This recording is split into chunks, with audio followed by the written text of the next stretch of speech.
Just picture this consomme heating and heating and heating until it's expanding inside this oil. And it's expanding until the metal fails inside this oil. And when it fails with so much force, it vaporizes all 5 gallons of oil and creates a fireball. I'm not kidding, it was like 150 feet high. Yeah. And I was like, the Blevy is my jam.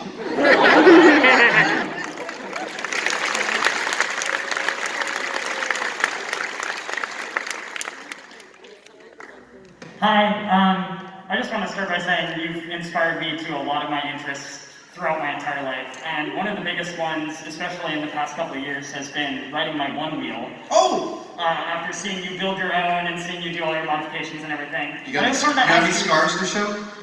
Yes, I do. I broke my elbow last September. Sorry about that. I just want to ask, what's your favorite place you've ever ridden your one wheel? Oh.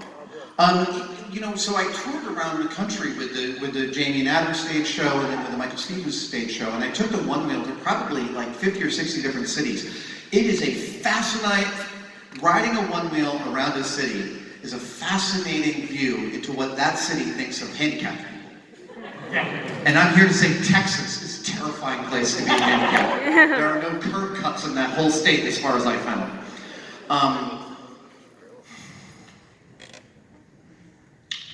I love San Francisco. I've been there now for 31 years. I have an almost physical affair with the city. It is so beautiful. One of the other graces of COVID was that we took our dog Maggie to Golden Gate Park, which was empty for months. Empty.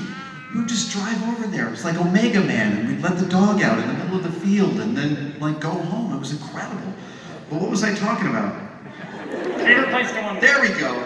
I love taking the one wheel all along the shoreline of San Francisco. And I mean the shoreline, not just like the side road that we can walk on, and hold hands and take selfies. Like all the way out, even all the way farther out. And there's some really amazing stuff you get to see out there on that really outermost extent. And one of the reasons I love science, one of the reasons I love making Mythbusters is I love peeling behind the curtain. I've always been fascinated by the job of policemen and firemen because they spend their whole careers looking behind the curtain, for better and it sounds like for mostly worse, but at the same time it's like I've never handled that pressure, but I really love the idea of being able to see how things work. I've always been a fan of theater, and I specifically assert that the view backstage is almost always better than the view from the audience.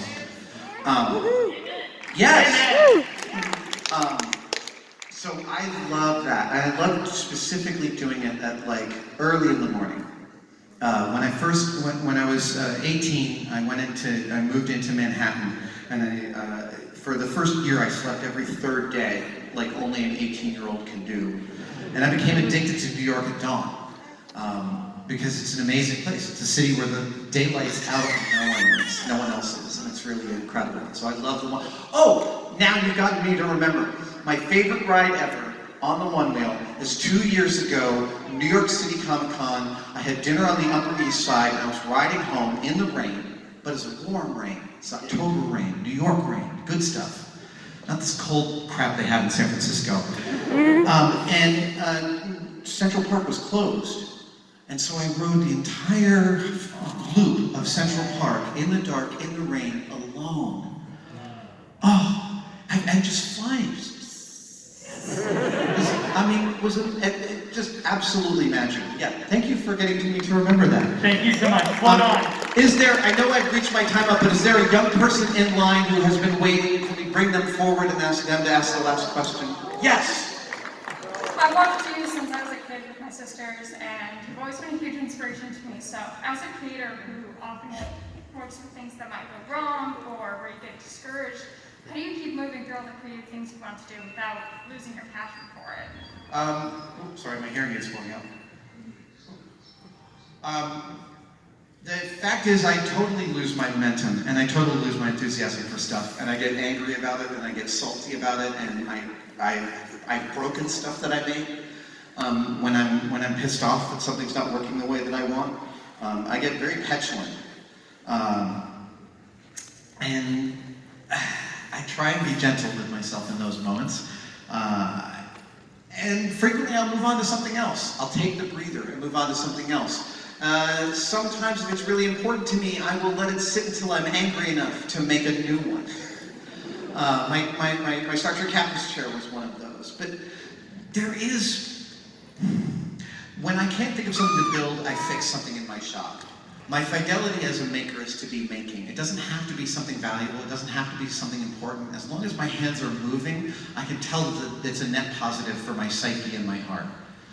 So I continue to do that. And I kind of got that from Mary Carr, who's a writer who wrote Liars Club. And when she can't think of what to write, she copies her favorite writers in longhand.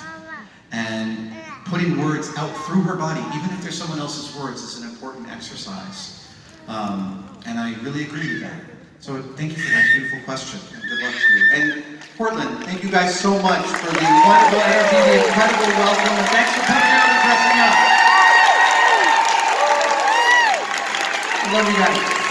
See you next time. Come on, make some noise!